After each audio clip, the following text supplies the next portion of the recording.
In this video, we'll learn about car paint shader in Arnold for Cinema 4D, which can be used to create realistic car paint shaders. Let's jump right in and create a new Arnold car paint shader.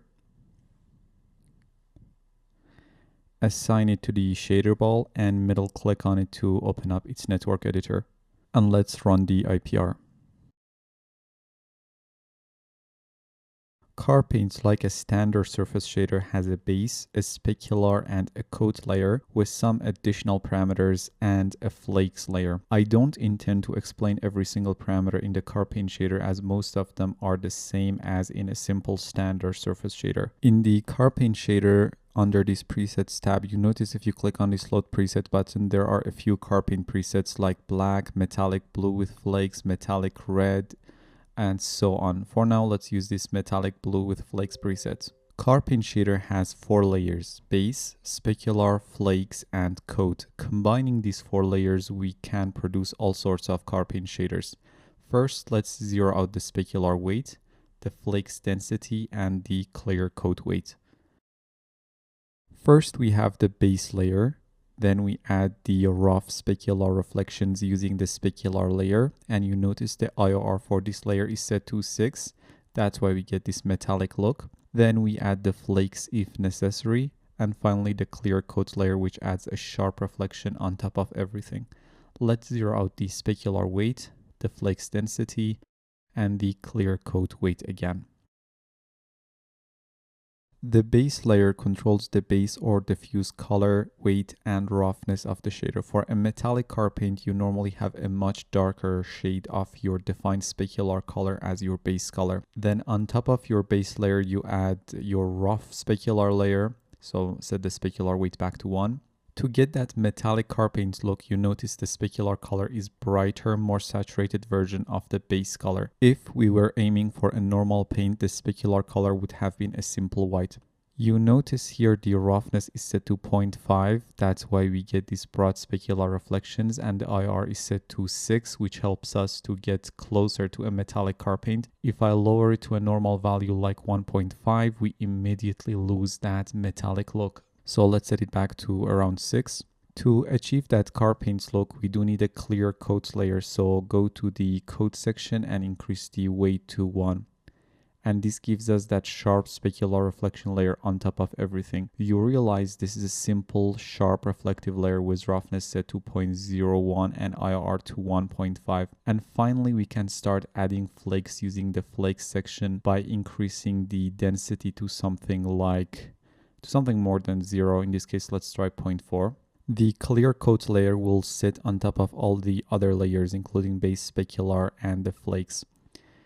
Now, we can control how these flakes look using this set of parameters. For now, let's turn off the flakes again and get back to the specular section to talk about a few parameters that you might not be quite familiar with. And by that, I mean flip-flop and light-facing colors. Flip-flop allows you to control the specular color based on the viewing angle. So if you want, you can have different specular colors on the parallel and perpendicular faces to your viewing direction, and this can be used to mimic a pearlescent effect. To do that, let's add a ramp RGB node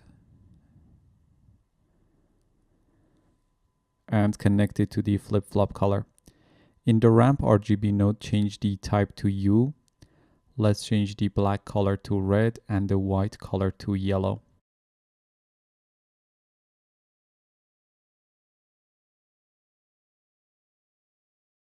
So now the parallel faces are having this red specular color and the perpendicular faces having a yellowish specular reflections.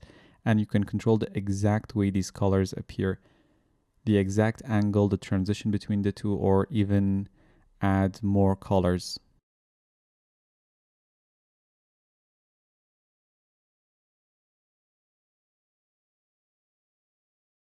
Obviously, you would want to use more subtle transition and colors. Let's change the red color to the original cyan color and the yellow color to this bright pink.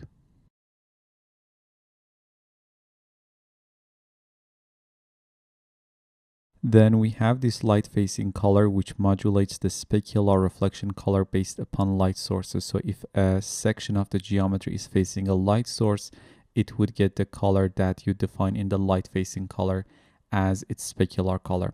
Let's see how that works. I'm going to change the light facing color to this bright green.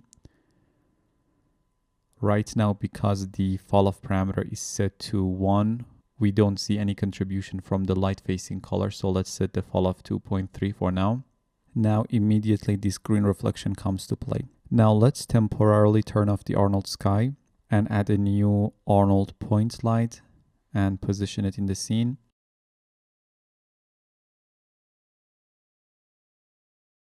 I'm gonna set the radius to 0.05 or something like that. And in the IPR, make sure the render camera is camera 01. Now, if you run the IPR and move the light around, you notice how this green color appears only where the geometry faces the light source. For now, let's turn off this light and turn on the Arnold sky back again. This fall-off parameter here controls the fall-off rate of the light facing color of the specular reflection. The higher the value, the narrower the region. So at 1, you only get the flip-flop color as the color of the specular reflection. And as you decrease it towards 0, you start to blend in the light facing color as well.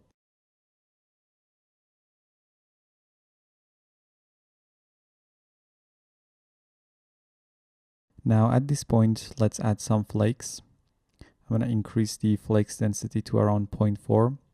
You notice you normally use the same color of the specular layer for the color of the flakes as well, but because the IR value is higher, around 100, you can see the flakes independently from the specular layer. In the flakes section, you notice we have the flip-flop, light facing color, and fall-off, which are operating exactly like the same set of parameters in the specular section. To see how they work, let's set the flakes color to white and connect the same ramp RGB node to the flakes flip-flop.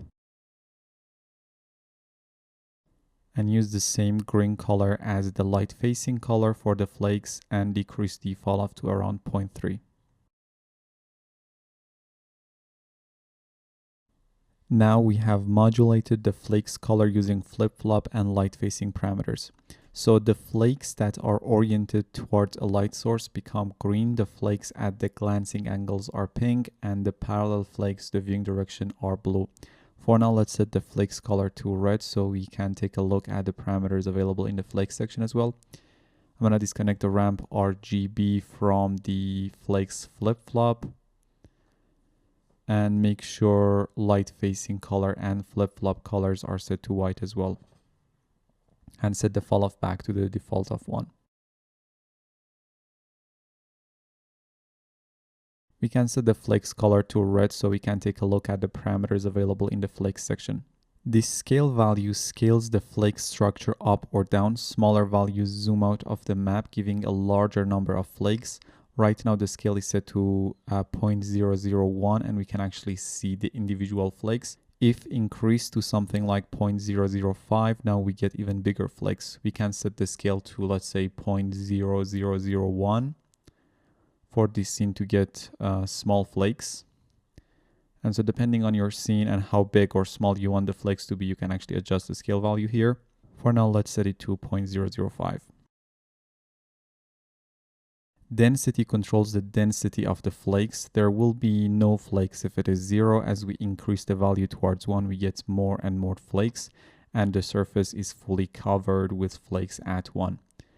Let's use 0.4 for now. Layer specifies the number of flake layers. The flakes at a deep layer are covered by the ones closest to the surface. When set to 1, we only get 1 layer of flakes. At 2, we have 2 layers, and at 3, 3 layers, one on top of another. Let's set it back to 1 for now. Normal randomizes the orientation of the flakes. At lower values like 0.3, the flakes have roughly the same orientation, and at values closer to 1, the flakes will be oriented more randomly. For now, set the randomize parameter to 0.3 and set the scale to something like 0.0001. and set the flakes color to the same sign color as the specular color. Let's add a new car paint shader and connect it to the beauty port. You can load different presets and see how they use the parameters available in the car paint shader to achieve them. For example, let's load this metallic red preset. You notice it doesn't have flakes. We can simply increase the flakes density to something like 0.5 and use our bright red specular color as the flakes color as well, and set the scale to 0.00001. So we get much smaller flakes. And here is our metallic red car paint with flakes. To achieve other car paint colors, you can simply change the base color, the specular color, and the flakes color. I'll be creating a few car paint materials and shaders and saving them in the finished version of the scene. You can check that out. So that's about car paint shader in Arnold for Cinema 4D.